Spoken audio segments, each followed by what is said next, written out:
La pensée nous dit, de toutes les expériences que tu vis, retiens seulement la sagesse qu'elle renferme.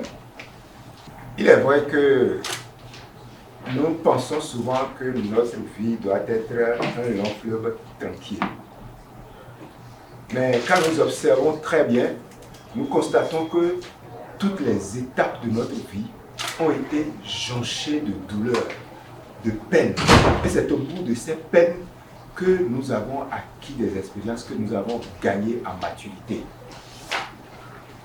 On dit, si le fer n'a pas subi le supplice du feu, il ne s'endurcit point. Et moi, j'ai une petite histoire que je raconte souvent. Il y a un jeune homme qui a reçu en songe qu'il devait pousser une grosse pierre qu'il y avait devant sa maison. Comme c'est Dieu qui lui a dit de le faire, il s'y est mis. Et tous les jours que Dieu fait, il s'y mettait le matin très tôt et il essayait de pousser jusqu'au soir. Mais la pierre ne bougeait pas. Il a commencé par subir les railleries de ses voisins. Et il était découragé. Il allait abandonner quand il s'est dit, bon, je vais quand même prier.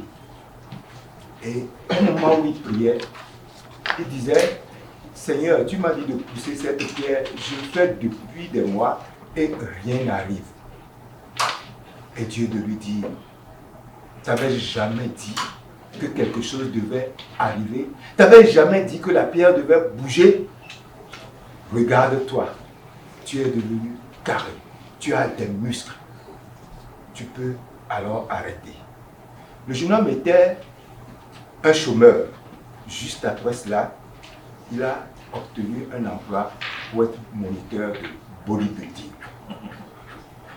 Alors, vous comprenez que ce qui nous arrive en général n'est pas toujours pour notre mal, mais quelque part pour notre bien. Il faudrait que nous puissions le prendre en bien. Monsieur le Président, j'ai dit.